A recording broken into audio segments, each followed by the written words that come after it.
Bonjour à tous, bienvenue dans BFM Politique. 2 jours après ce clash historique entre le président Donald Trump et le président ukrainien Volodymyr Zelensky, sommet crucial aujourd'hui à Londres entre un certain nombre de pays du continent européen pour soutenir le président Zelensky. Notre invité ce matin, Éric Zemmour, BFM Politique, c'est tout de suite.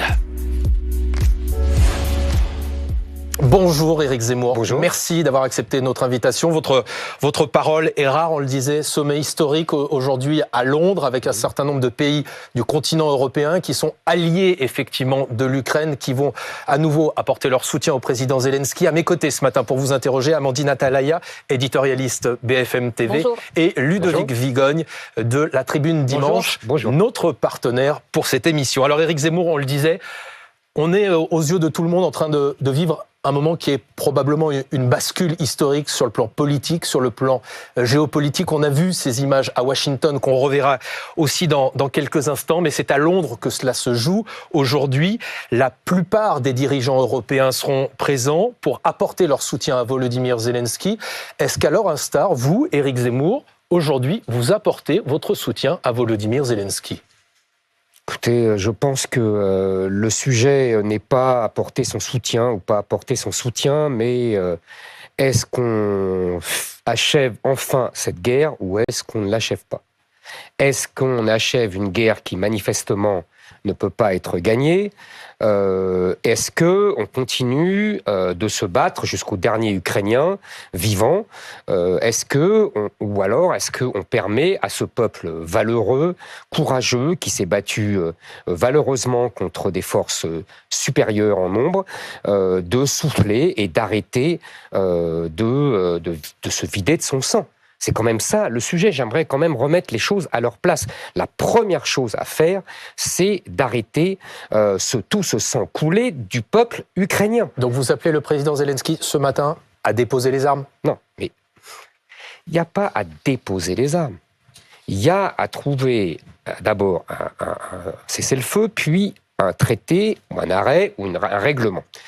Je dis depuis le début, c'est-à-dire depuis avant cette guerre, que l'Ukraine ne peut pas avoir, en raison de sa géographie, vous savez, Napoléon disait, on a la politique de sa géographie. C'est comme ça. Ils ne vont pas changer la carte, ils sont à côté de la Russie, entre la Pologne et la Russie, et ils sont le lieu de passage de toutes les invasions depuis 3 siècles, depuis Charles XII, Napoléon, Hitler, qui ont envahi la Russie. C'est comme ça. Donc, il y a une situation particulière. Il faut tenir compte de cette situation particulière. Et moi, j'avais proposé, j'étais d'ailleurs pas le seul, et c'est pas moi qui l'avais inventé, des gens bien plus capés que moi, tels Henry Kissinger et tels même M. Brzezinski, les 2 plus grands conseillers des présidents américains depuis 50 ans, avaient dit il faut que l'Ukraine ait un statut de neutralité, qu'elle ne rentre pas dans l'OTAN, et qu'il y ait un régime plus ou moins fédéral pour permettre aux populations de l'Est qui sont russes ou russophones d'avoir une certaine autonomie linguistique, etc. Zemmour, pour l'instant, la guerre continue. Et oui. Donc, pour l'instant, la question qui se pose dans les médias, avant d'arriver à un éventuel cessez-le-feu, c'est dans la mesure où le soutien américain recule, est-ce que les Européens doivent pallier ce recul américain et est-ce qu'il faut fournir plus d'armes, plus d'équipements, plus de matériel encore à l'Ukraine en ce moment ? Chère madame, il y a ce qu'on voudrait et il y a ce qu'on peut. On peut. Sans les Américains, les Ukrainiens ne peuvent plus se battre. Voilà, je vous le dis franchement, et je vous le dis nettement. Sans les Américains, sans les armes américaines, les satellites américains, les services secrets américains, il n'y a plus de combat possible. Donc les Européens peuvent s'agiter, ils peuvent faire des moulinets. La vérité, c'est qu'ils ne peuvent pas remplacer les Américains. Tout le monde le sait. C'est juste des Monsieur Zelensky le sait. Monsieur Zelensky le sait, Monsieur Macron le sait. Sur les Américains on doit donc s'aligner sur les Américains et cesser d'aider l'Ukraine. J'essaie de suivre le fil de votre pensée. Mon fil de ma pensée est très simple. Il faut faire la paix. Il faut arrêter cette guerre. Il faut arrêter que les Ukrainiens meurent. Et il faut trouver une solution qui satisfasse tout le monde. Je vous rappelle, avec mon idée, qui n'était pas mon idée, de neutralité, ça a permis, après-guerre, alors que c'était Staline, pas vraiment attendre, à la Finlande et à l'Autriche, de vivre tout à fait décemment, de prospérer, de vivre en paix, et finalement de rejoindre l'Occident. Éric Zemmour, est-ce que ça doit se faire à n'importe quel prix. Certains disent, aujourd'hui, ce serait une capitulation de l'Ukraine. Mais c'est toujours les grands mots, vous voyez. Mais c'est toujours les grands mots. Et pendant ce temps-là, le peuple ukrainien se bat et meurt. C'est bien. Ils se battent pour leur survie, pour la survie du... Oui, mais moi, je leur propose justement le moyen de survie. Il n'y aura pas de survie dans une guerre sans fin. Je vous le répète, qu'est-ce qu'on veut? Donc ils doivent laisser les territoires conquis, par exemple, par la Russie ou pas? Pour l'instant, il n'y aura pas le choix. Encore une fois, il fallait éviter la guerre il y a 2 ans. On n'aurait pas cette situation. Il fallait accepter ce statut de neutralité, renoncer à l'OTAN, comme l'a dit d'ailleurs M. Biden avant même M. Trump. Et il fallait avoir un statut souple. Il fallait que les Français et que les Allemands et les Américains à l'époque, c'était exactement les accords de Minsk I et Minsk II, fassent respecter ces accords. Et on n'aurait pas eu cette situation. Donc, de fait, aujourd'hui, concéder la paix dans les conditions actuelles, c'est accorder la victoire à Vladimir Poutine? Mais cette guerre ne peut pas être gagnée par l'Ukraine. Je suis désolé de le dire. Il faut dire les choses aux gens. Avec un pays de 140 millions d'habitants contre un pays de 40 millions d'habitants qui, par ailleurs, se vide de sa population parce qu'il y a des millions de gens qui ont fui, je ne vois pas comment l'Ukraine peut gagner. Alors même que, comme vous l'avez dit, les Américains, qui étaient le premier fournisseur et le fournisseur essentiel, je vous rappelle quand même qu'il n'y a pas que l'Ukraine dans cette situation. La France, quand elle fait une expédition en Afrique, ce n'est pas face à la Russie. Au bout de 3 jours, messieurs, dames, au bout de 3 jours, elle n'a plus de munitions et elle demande les munitions aux États-Unis. Et sans les satellites américains, elle ne peut même pas faire les expéditions en Afrique. Il faut être raisonnable un peu. Par ailleurs, ce qui se joue, excusez-moi, il y a cette guerre et il y a la plus vaste question de la géostratégie. Absolument. C'est-à-dire, qu'est-ce qui se passe? En vérité, quelle est la stratégie de Donald Trump? La stratégie de Donald Trump, c'est de faire ce qu'a fait Henry Kissinger et Richard Nixon en 1972, sur les conseils d'ailleurs du général de Gaulle, c'est-à-dire arracher la Chine, à l'époque communiste, à l'alliance avec l'Union soviétique pour affaiblir le grand rival des États-Unis de l'époque, l'Union soviétique. Aujourd'hui, d'ailleurs à l'époque, Henry Kissinger avait dit « il faudra dans 50 ans faire l'inverse ». Puisque la Chine sera devenue l'ennemi principal. C'est exactement la situation dans laquelle nous sommes. Donc nous devons effectivement arracher la Russie à l'alliance avec la Chine pour affaiblir la Chine, qui est le grand ennemi de l'Occident et le grand rival de l'Occident. Ce que disent tous ceux qui veulent continuer aujourd'hui de soutenir l'Ukraine, c'est que si on cède à toutes les exigences de Vladimir Poutine, on ouvre la porte à des volontés de conquête de sa part sur l'Union européenne. Je connais cette théorie, mais je n'y crois pas. Pourquoi ? Parce que je pense que d'abord la Russie, l'Ukraine n'est pas pour les Russes la même chose que la Pologne, et encore plus, parce que je connais les craintes de la Pologne, qui sont tout à fait légitimes vu ce qui s'est passé depuis 2 siècles, tous les partages de la Pologne, mais au-delà de la Pologne, je pense que la Russie n'a pas vraiment de viser sur l'Allemagne ou la France. Mais vous ne croyez pas que la Russie envahirait l'Ukraine en 2022 Non, je ne pensais pas qu'elle allait... Parce que je pensais qu'on allait régler la question. Vous avez raison, il faut toujours être méfiant. Donc vous êtes trompé à l'époque. Non, je me suis trompé parce que je pensais qu'on allait régler la question, qu'on allait être raisonnable et qu'on allait faire ce que je viens de vous dire. Mais ce matin, vous diriez que vous pensez que les Russes n'iront pas en Pologne ou dans les pays baltes. Alors, soyons prudents. Moi, j'ai entendu Donald Trump avant-hier. Et je l'ai entendu faire un éloge vibrant de la Pologne. Et dire que les États-Unis défendraient la Pologne. Vous l'avez entendu comme moi. Aussi clairement, mais... Ah si, je vous assure que si. Il a fait, regardez le passage, vous verrez. Et donc, effectivement, je pense que la Pologne est protégée directement par les États-Unis. C'est d'ailleurs toute la stratégie de la Pologne, là aussi depuis 2 siècles, parce qu'elle se méfie évidemment des Russes depuis des siècles. Éric Zemmour, justement, vous parliez de cette attitude de Donald Trump, c'est des images extrêmement fortes qui ont fait le tour du monde. Je vous propose de revoir quelques instants de cette séquence sur laquelle on va revenir. C'était dans le bureau ovale de la Maison-Blanche. Regardez. Vous n'êtes pas en bonne position. Vous n'avez pas les cartes en main pour le moment. You don't have the cards right now. Avec nous, vous commencez à avoir des cartes. En ce moment, vous jouez aux cartes, vous jouez avec la vie de millions de personnes, vous jouez avec la Troisième Guerre mondiale. Vous jouez avec la Troisième Guerre mondiale. Et ce que vous faites est très irrespectueux au pays, à ce pays, à ceux qui vous ont soutenu bien plus que beaucoup de gens n'auraient dû. Avez-vous dit merci une fois durant cette réunion? Non. Pendant toute cette réunion, avez-vous dit merci? Alors on voit ces images extrêmement fortes. Est-ce qu'à vos yeux, Éric Zemmour, comme le disent les Américains, le président Zelensky a manqué de respect à Donald Trump et aux Américains? Écoutez, je ne jugerai pas le président Zelensky, il était dans une situation très difficile. Le langage corporel de ces trois hommes parlait de lui-même. Je dirais qu'il a peut-être fait une faute psychologique, car quand on voit toute l'entretien...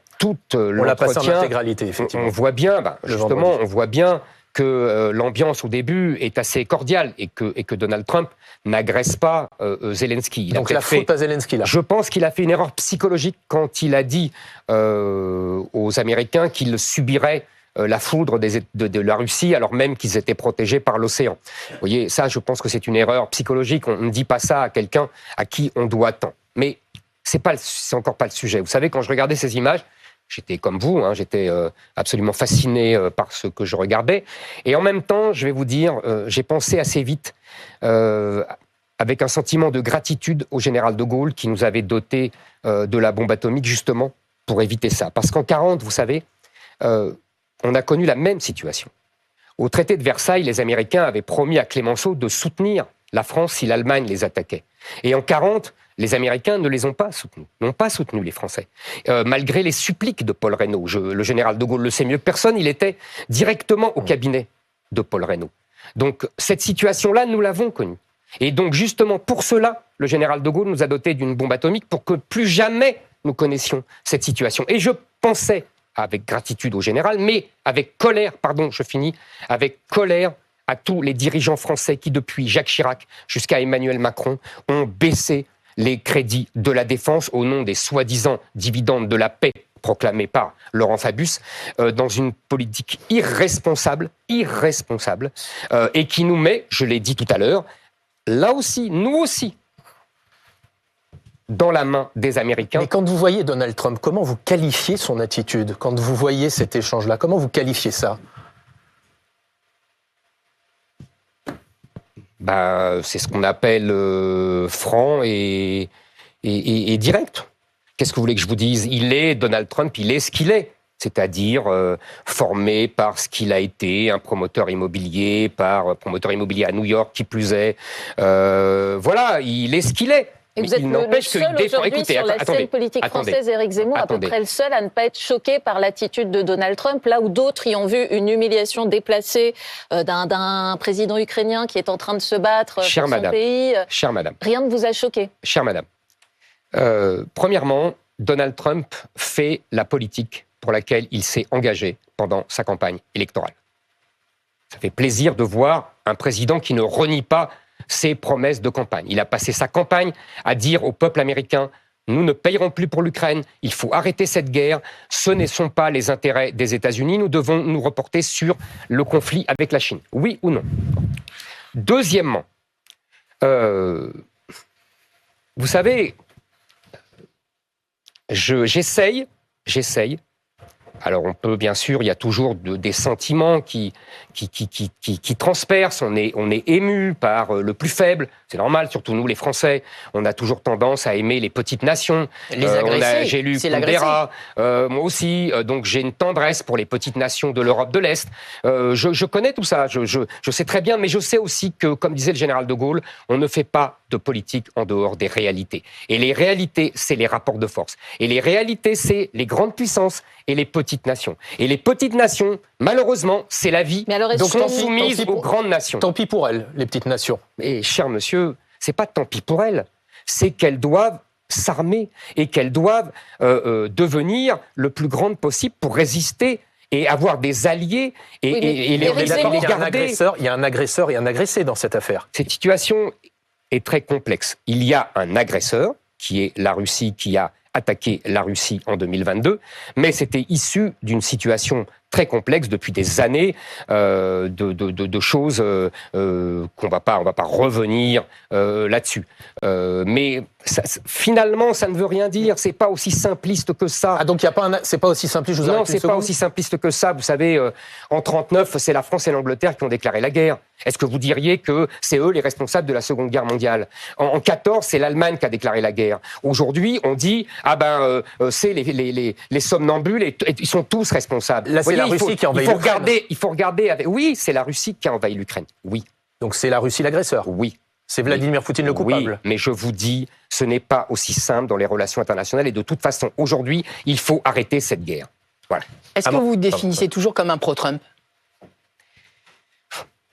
Ce qui est terrible avec les journalistes, c'est que vous simplifiez tout.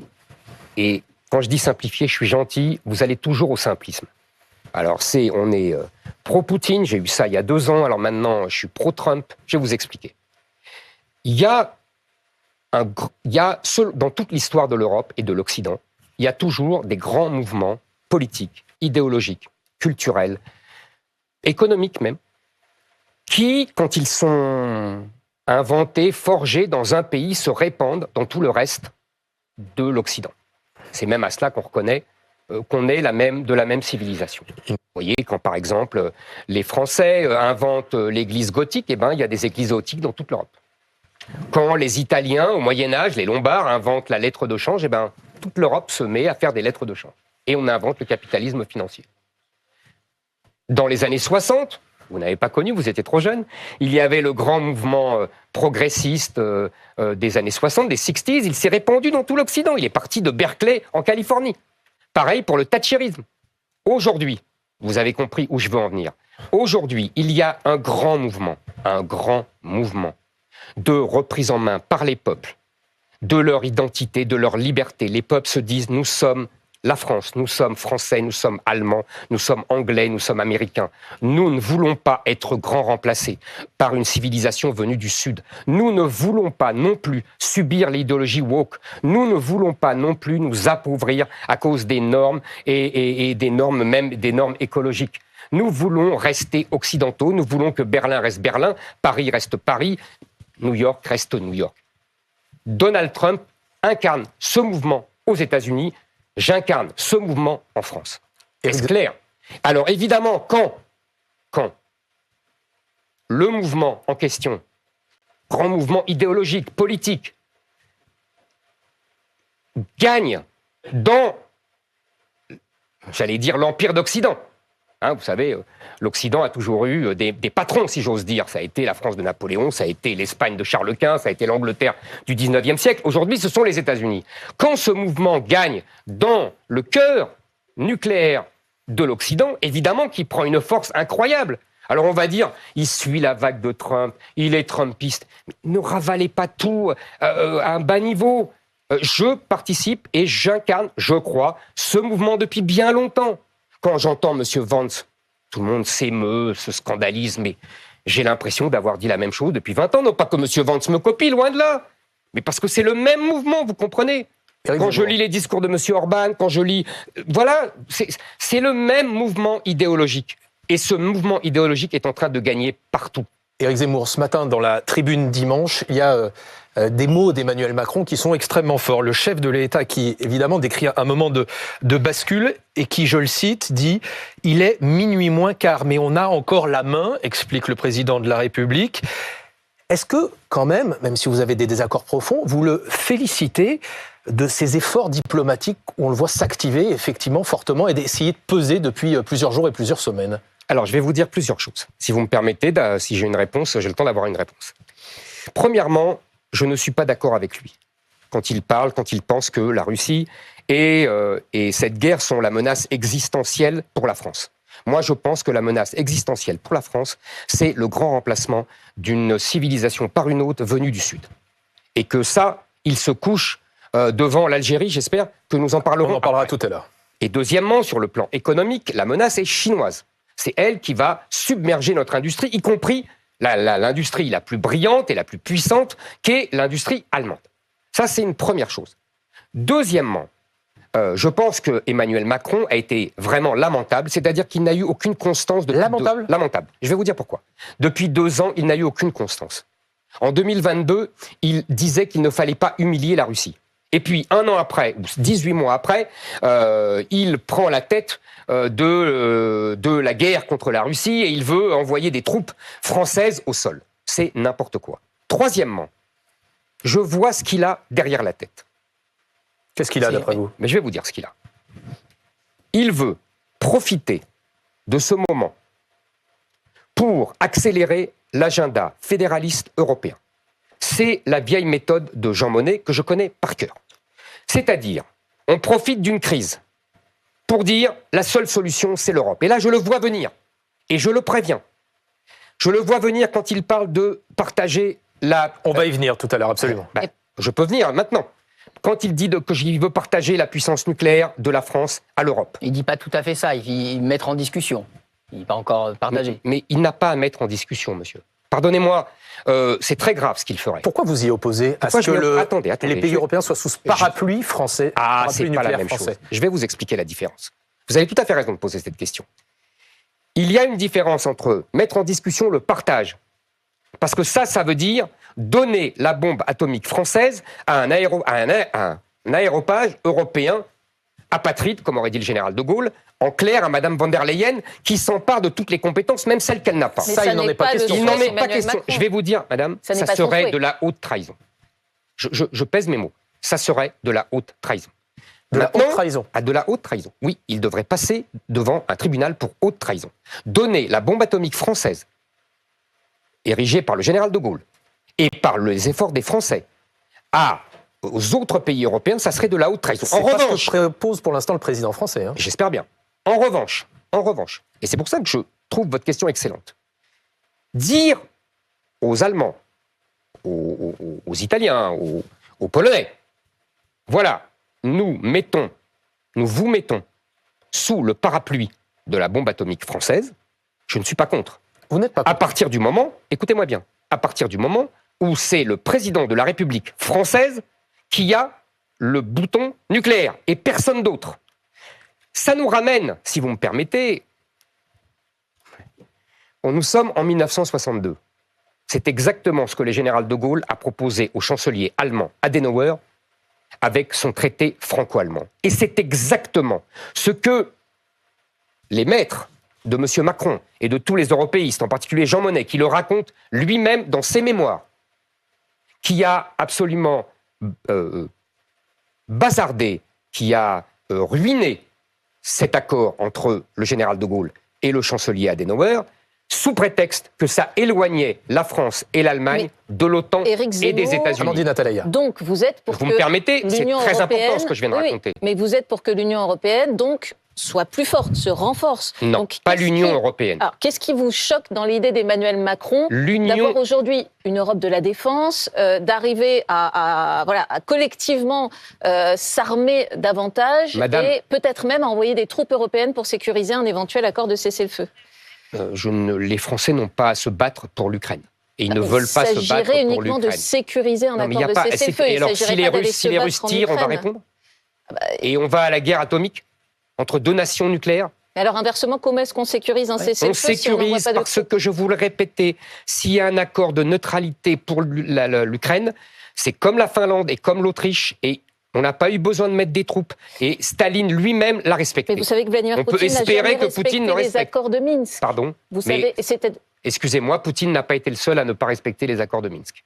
L'Ukraine non plus n'a pas respecté les accords de Minsk. Et M. Zelensky lui-même l'a reconnu qu'il n'avait aucunement l'intention de respecter les accords de Minsk. Et M. Hollande a fait le mariole en disant que, en vérité, il les a signés, mais il n'avait pas l'intention non plus de les faire respecter. S'il y avait un traité signé. Donc, vous faites confiance. Regardez d'ailleurs, c'est en train de se passer.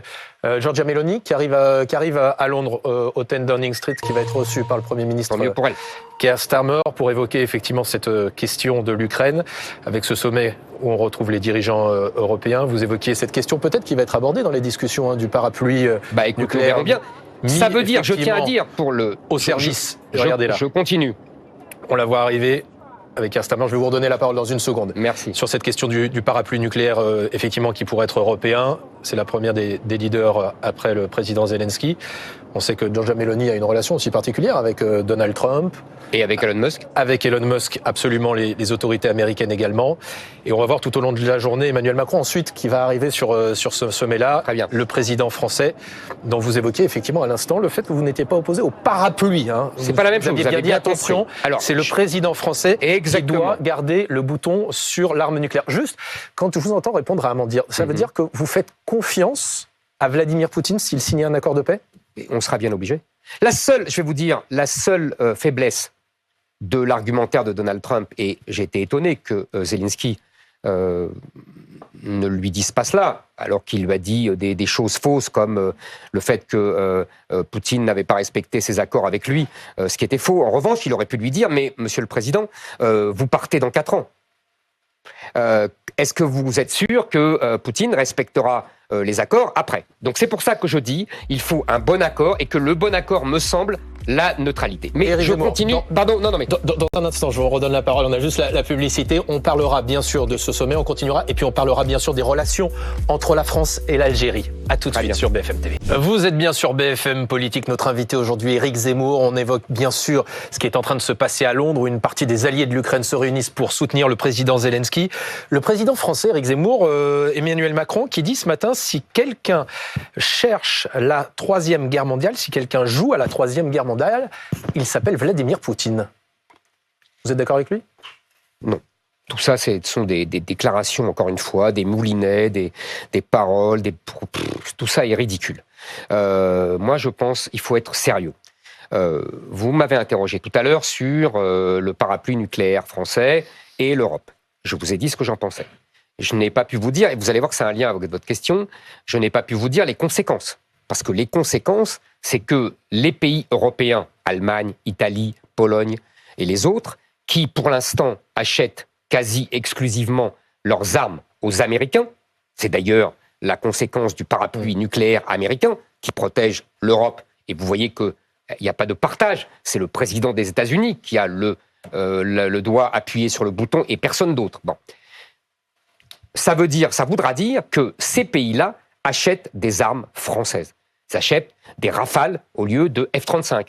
Et éventuellement, d'ailleurs, on pourrait imaginer des armes fabriquées en commun. Mais même si je sais la difficulté qu'il y a, je vois pour le fameux SCAF, l'avion franco-allemand, qui est toujours dans les dossiers et qui ne sort jamais parce qu'en vérité, nous n'avons pas les mêmes problématiques, les mêmes besoins, et surtout la même qualité d'industriel. Pour une fois, ce sont les Français qui sont bien meilleurs que les Allemands. Alors vous évoquez justement la question des impacts que ça a sur l'économie, question d'Amandine Atalaya. Oui, puisque le ministre de l'économie, Éric Lombard, dit ce matin dans Le Parisien qu'il faut que la France passe à une économie de guerre.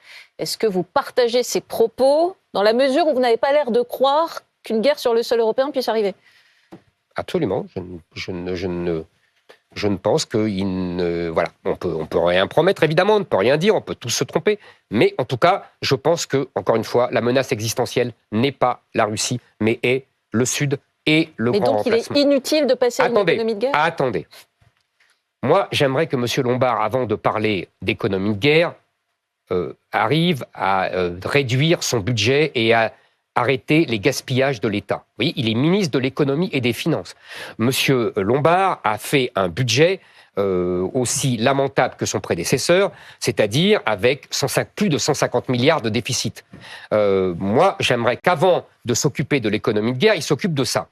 Deuxièmement, oui, mais cela étant dit, vous ne me répondez pas sur l'économie de guerre. Je vais vous répondre. J'ai demandé, pendant la présidentielle, j'ai dit que la France avait un devoir de puissance et j'avais prévu un effort de réarmement et de dépenses budgétaires consacrées à l'armement énorme, de 400 milliards.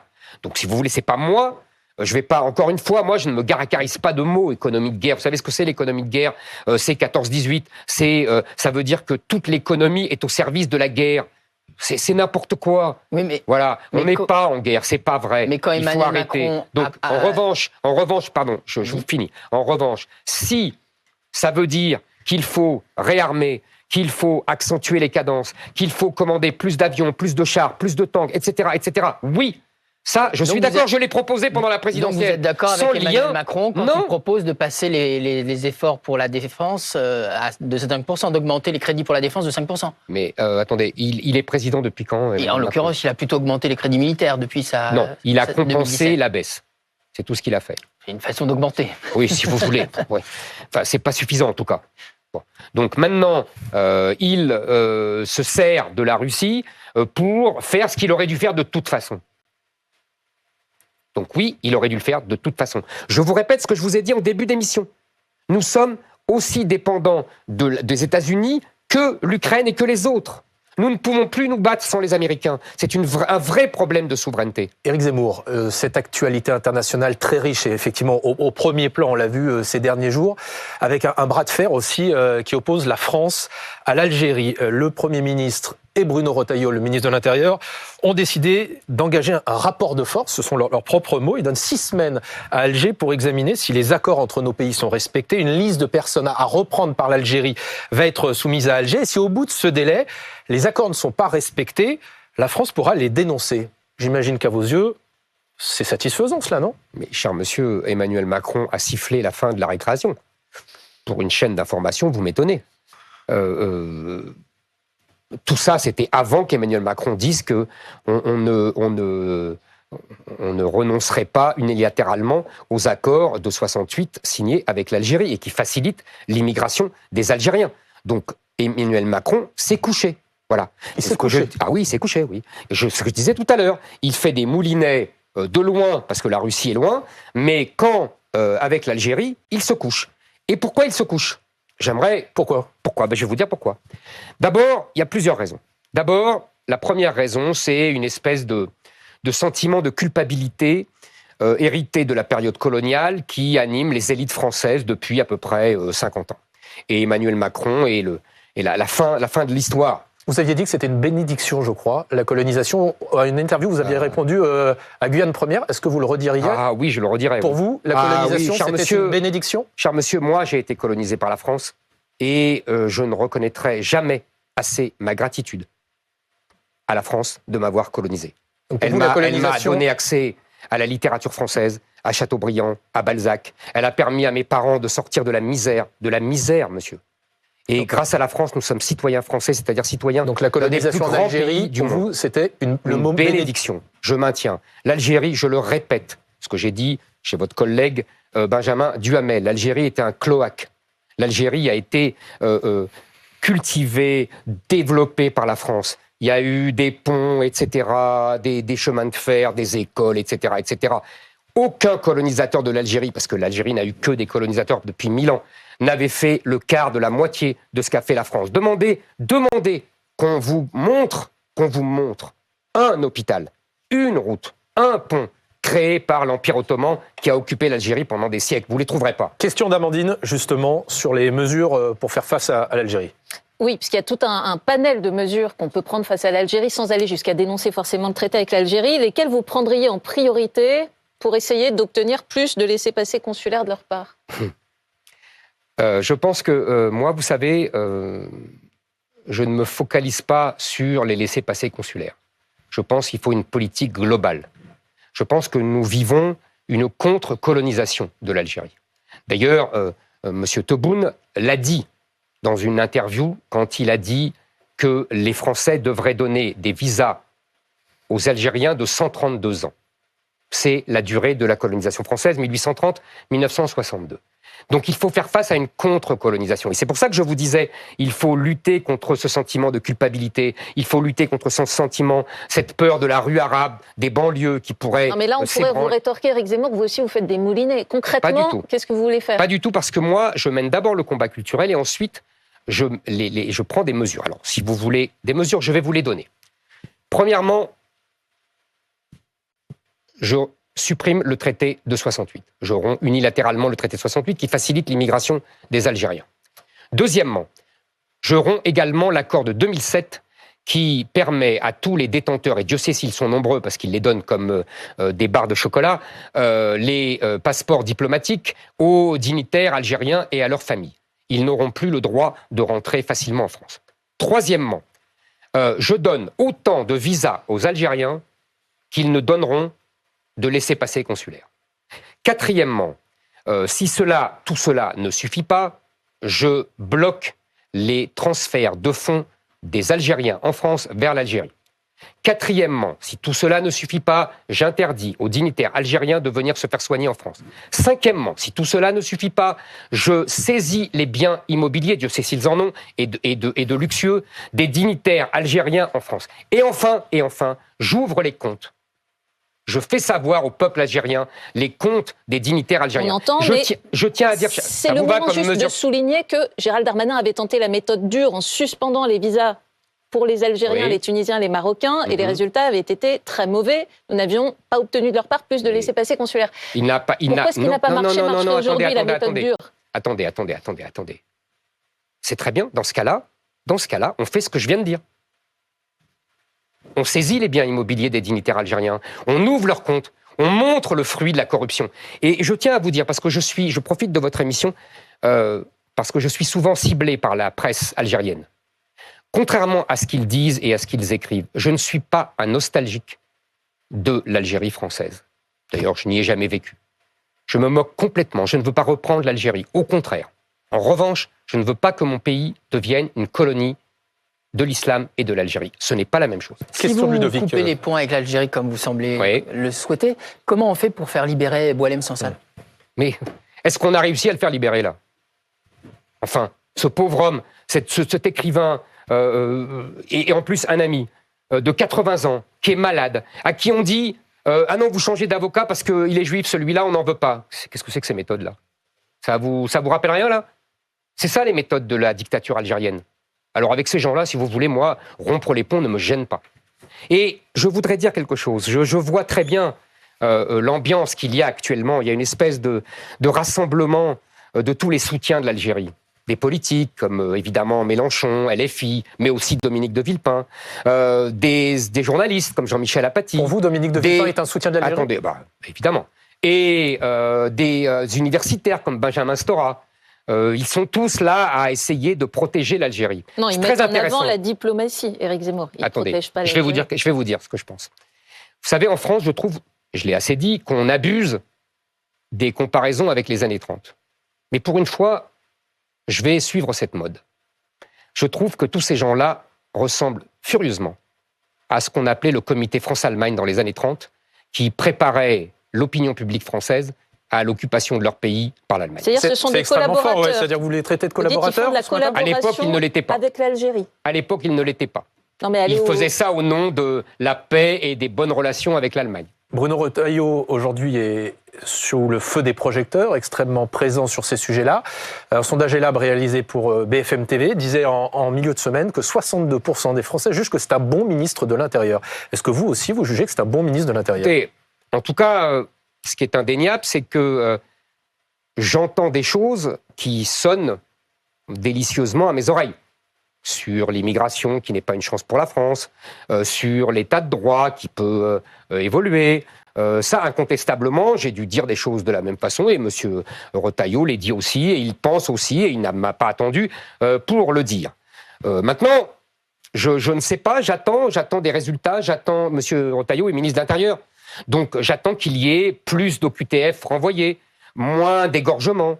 Moins d'égorgements. Oui, moins d'égorgements. D'égorgements, vous savez, il y a tous les jours des gens qui se font égorger par des OQTF ou des étrangers maghrébins.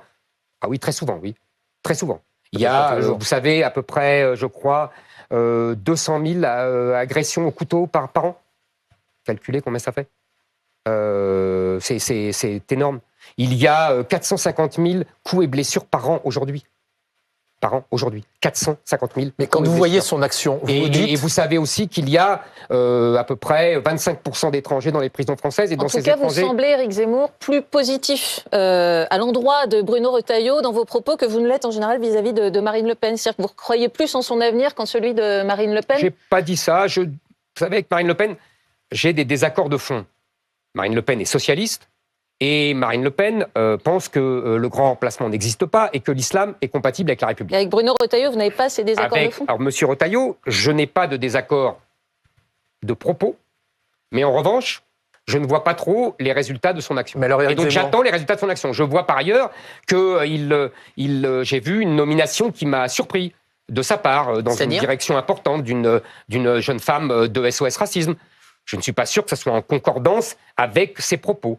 Je vois par exemple, puisqu'il va se lancer dans la bataille pour la présidence de LR, certains de ses soutiens, qui s'appellent M. Larcher, M. Copé, M. Bertrand, Mme Pécresse, c'est-à-dire des gens qui m'ont combattu avec une hargne folle pendant la présidentielle et qui disaient que j'étais contraire à leurs valeurs. Mais Éric Zemmour... Donc si je comprends bien, soit ils ont changé de valeur, soit maintenant M. Retailleau correspond à leurs valeurs alors qu'il dit la même chose que moi. Tout ça est curieux et bizarre, mais moi je ne fais pas de procès d'intention à personne. Éric Zemmour, entre Bruno Retailleau et Marine Le Pen, si vous aviez le choix du bulletin électoral, vous votez pour Marine Le Pen ou pour Bruno Retailleau? Ah mais je vote pour Éric Zemmour. Ça veut dire que vous nous dites que vous serez candidat à la prochaine élection présidentielle? Mais en tout cas, moi, je ne commence pas à dire pour qui je vais voter. Si vous dites que vous votez pour vous, dites-le nous. Moi, oui. Vous vous préparez à la prochaine élection présidentielle? Je me prépare. On verra bien. Qu'est-ce qui ferait que vous ne seriez pas candidat? On voit beaucoup, par exemple, Sarah Knafo, la députée européenne, très présente médiatiquement, qui est dans les sondages d'opinion d'ailleurs un peu plus populaire que vous. Est-ce que ça pourrait être la candidate si vous n'y alliez pas? Nous verrons. A priori, s'il y a un candidat à Reconquête, ce sera moi. Et vous savez, le petit jeu de monter Sarah Knafo contre moi, je vois d'où ça vient, je vois qui ça arrange, je vois qui elle dérange par son travail brillant et qui est reconnu par tout le monde. Vous avez qu'à voir tous les gens que ça agace autour dans la droite dite nationale. C'est-à-dire pour vous, c'est Marion Maréchal, c'est Marine Le Pen, c'est Jordan Bardella? Elle dérange qui? Vous dérangez qui? Lisez les papiers, vous verrez. Quand nous avons une députée européenne Reconquête et qu'elle fait plus de travail que des dizaines d'autres députés, évidemment, ça agace beaucoup de gens. Voilà. Mais si elle était mieux placée que vous dans les sondages, est-ce que la question se poserait à l'approche de l'élection présidentielle? Ce n'est pas les sondages qui déterminent le choix d'un candidat, en tout cas chez moi. Donc non, ça ne changera rien. Votre prochain livre est écrit? Non, je travaille, j'ai écrit des choses. Je vous dis, je travaille sur l'adaptation de mon livre en documentaire télé et en version américaine. Et je travaille sur d'autres textes. Donc j'ai beaucoup de travail. Et donc pour bien entendre ce que vous venez de nous dire, vous vous préparez bien à être une nouvelle fois candidat à l'élection présidentielle? En tout cas, je passe beaucoup de temps parmi mes militants. Je vais dans toute la France pour les voir, pour les écouter et pour les réconforter après toutes les trahisons que nous avons subies et pour les préparer à cette épreuve redoutable. Qu'est-ce que vous ferez de mieux en 2027 qu'en 2022? Qu'est-ce que vous avez appris? J'ai appris des tas de choses. J'ai appris beaucoup de choses. J'ai appris, vous savez, que d'abord, on ne peut rien prévoir.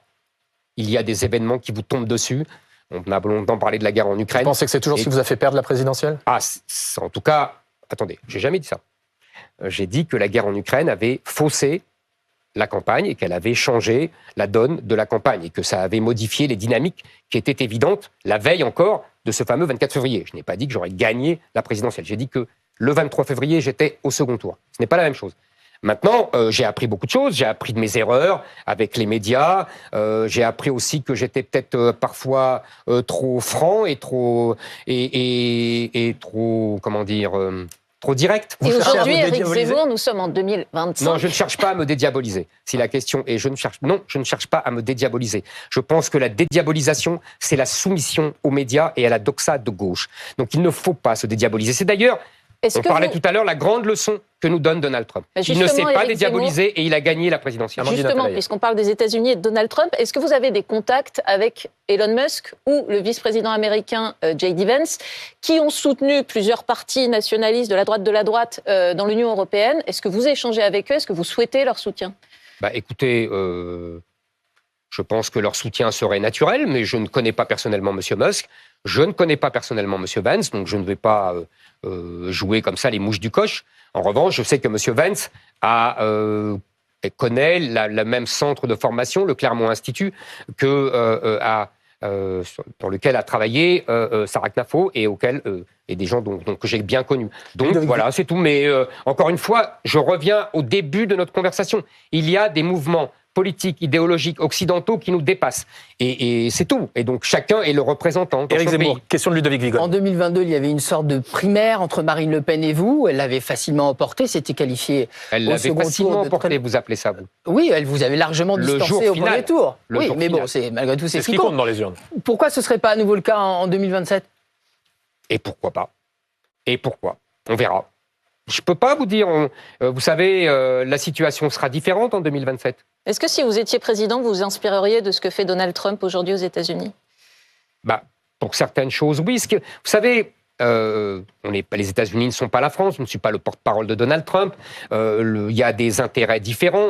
On l'a vu, on va le voir dans l'agriculture, on va le voir quand Donald Trump annonce une augmentation des taxes. Évidemment que c'est difficile pour nos agriculteurs. Mais il faut prendre des mesures de rétorsion contre les États-Unis. Je vais vous dire, c'est même pas des mesures de rétorsion qu'il faut prendre. C'est simplement réorganiser la politique agricole commune différemment. Il faut arrêter avec les accords de libre-échange. Je dirais même, comme mes amis de la coordination rurale, il faut sans doute réfléchir à sortir l'agriculture des accords commerciaux, un peu comme la culture. Vous voyez, l'exception agriculturelle. Ce qui permettrait de reprendre la PAC à ses principes initiaux. Dans les années 60, on parlait du général de Gaulle tout à l'heure, c'est-à-dire préférence communautaire et tarif extérieur commun. Moi, j'ai été très choqué, puisque on parle d'agriculture, j'ai été très choqué avec les producteurs de tomates françaises de voir les tomates marocaines en vedette au salon de l'agriculture. Ça m'a choqué. Je pense que vous savez, aujourd'hui, on achète 60% de nos fruits à l'étranger et 40% de nos légumes. Je veux dire, à ce compte-là, on n'aura plus de producteurs de fruits et légumes. C'est ça qui va se passer. Donc, il faut retrouver les vrais principes, les principes initiaux de la PAC, préférence communautaire et tarif extérieur commun. Éric Zemmour, on l'a vu il y a quelques instants, la leader italienne Giorgia Meloni arrivée à Londres pour ce sommet de soutien à l'Ukraine.